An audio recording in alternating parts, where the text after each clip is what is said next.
The Complete Tales of Winnie-the-Pooh, written by A. Milne, illustrated by Ernest Shepard. Chapter 2, in which Pooh goes visiting and gets into a tight place. Edward Bear, known to his friends as Winnie-the-Pooh, or Pooh for short, was walking through the forest one day, humming proudly to himself. He had made up a little hum that very morning as he was doing his stoutness exercises in front of the glass. Tra-la-la, tra-la-la, as he stretched up as high as he could go, and then tra-la-la, tra-la, oh help-la, as he tried to reach his toes. After breakfast, he had said it over and over to himself, until he had learned it off by heart, and now he was humming it right through properly. It went like this.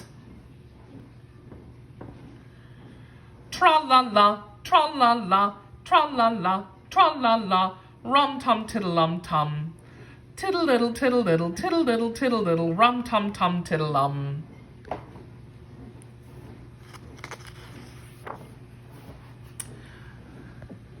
Well, he was humming this hum to himself, and walking along gaily, wondering what everyone else was doing, and what it felt like being somebody else, when suddenly he came to a sandy bank, and in the bank was a large hole.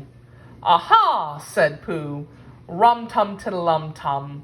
"If I know anything about anything, that hole means rabbit," he said, "and rabbit means company," he said, "and company means food and listening to me humming, and such like, rum-tum-tum-tiddle-um." So he bent down, put his head into the hole, and called out, "Is anybody at home?" There was a sudden scuffling noise from inside the hole, and then silence. "What I said was, 'Is anybody at home?'" called out Pooh very loudly.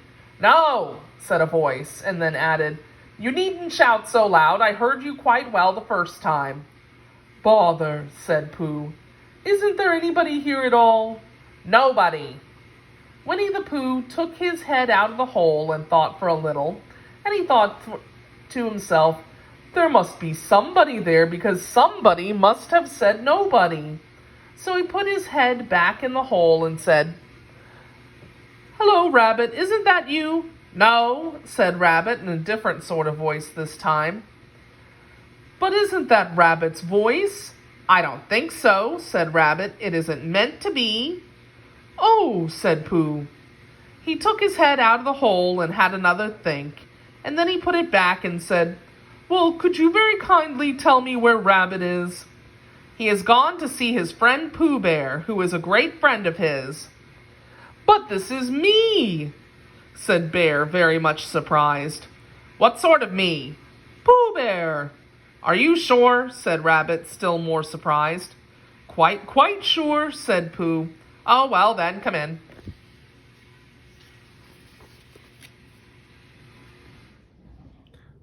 So Pooh pushed and pushed and pushed his way through the hole, and at last he got in. "You were quite right," said Rabbit, looking at him all over. "It is you. Glad to see you." "Who did you think it was?" "Well, I wasn't sure. You know how it is in the forest. One can't have anybody coming about into one's house. One has to be careful. What about a mouthful of something?" Pooh always liked a little something at 11 o'clock in the morning, and he was very glad to see Rabbit getting out the plates and mugs. And when Rabbit said, "Honey or condensed milk with your bread?" he was so excited that he said, "Both," and then, so as not to seem greedy, he added, "But don't bother about the bread, please." And for a long, long time after that he said nothing, until at last, humming to himself in a rather sticky voice, he got up, shook Rabbit lovingly by the paw, and said that he must be going on. "Must you?" said Rabbit politely. "Well," said Pooh, "I could stay a little longer if you—" and he tried very hard to look in the direction of the larder. "As a matter of fact," said Rabbit, "I was going out myself directly." "Oh, well, then I'll be going on. Goodbye." Well, goodbye, if you're sure you won't have any more. Is there any more? Asked Pooh quickly. Rabbit took the covers off the dishes and said no, there wasn't.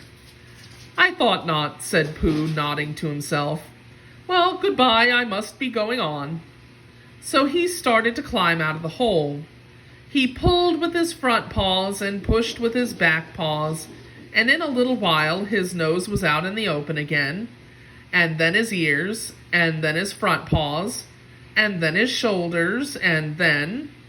"Oh, help," said Pooh, "I'd better go back." "Oh, bother," said Pooh, "I shall have to go on."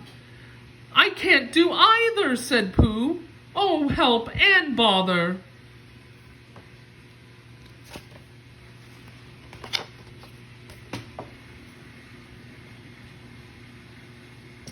Now, by this time, Rabbit wanted to go for a walk, too, and finding the front door full, he went out by the back door and came round to Pooh and looked at him. "Hello, are you stuck?" he asked. "No," said Pooh carelessly, "just resting and thinking and humming to myself. Here, give us a paw." Pooh Bear stretched out a paw, and Rabbit pulled and pulled and pulled. "Ow!" cried Pooh. "You're hurting!" "The fact is," said Rabbit, "you're stuck." "It all comes," said Pooh crossly, "of not having front doors big enough." "It all comes," said Rabbit sternly, "of eating too much." "I thought at the time," said Rabbit, "only I didn't like to say anything," said Rabbit. "That one of us was eating too much," said Rabbit. "And I knew it wasn't me," he said. "Well, well, I shall go and fetch Christopher Robin." Christopher Robin lived at the other end of the forest, and when he came back with Rabbit and saw the front half of Pooh, he said, "Silly old bear," in such a loving voice that everybody felt quite hopeful again.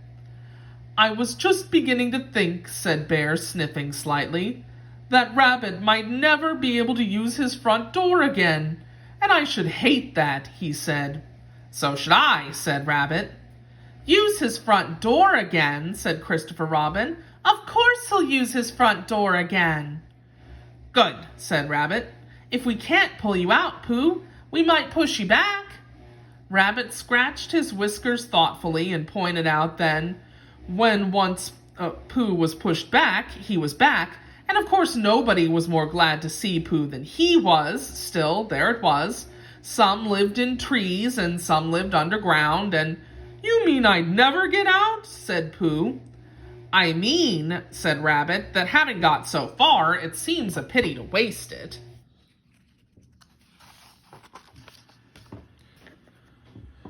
Christopher Robin nodded. "Then there's only one thing to be done," he said. "We shall have to wait for you to get thin again." "How long does getting thin take?" asked Pooh anxiously. "About a week, I should think." "But I can't stay here for a week." "You can stay here all right, silly old bear. It's getting you out which is so difficult." "We'll read to you," said Rabbit cheerfully.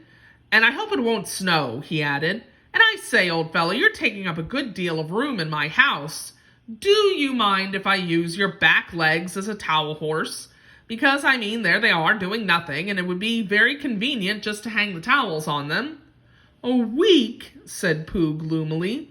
"What about meals?" "I'm afraid no meals," said Christopher Robin, "because of getting thin quicker, but we will read to you." Bear began to sigh and then found he couldn't because he was so tightly stuck, and a tear rolled down his eye as he said, "Then would you read a sustaining book, such as would help and comfort a wedged bear in great tightness?"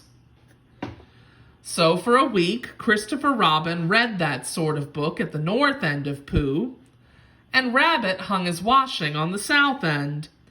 And in between, Bear felt himself getting slenderer and slenderer, and at the end of the week, Christopher Robin said, "Now!" So he took hold of Pooh's front paws, and Rabbit took hold of Christopher Robin, and all Rabbit's friends and relations took hold of Rabbit, and they all pulled together. And for a long time, Pooh only said, "Ow!" and "Oh!" And then all of a sudden he said, "Pop!" just as if a cork was coming out of a bottle.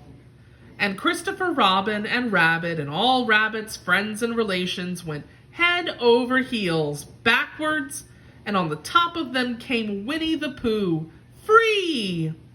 So with a nod of thanks to his friends, he went on with his walk through the forest, humming proudly to himself. But Christopher Robin looked after him lovingly and said to himself, "Silly old bear!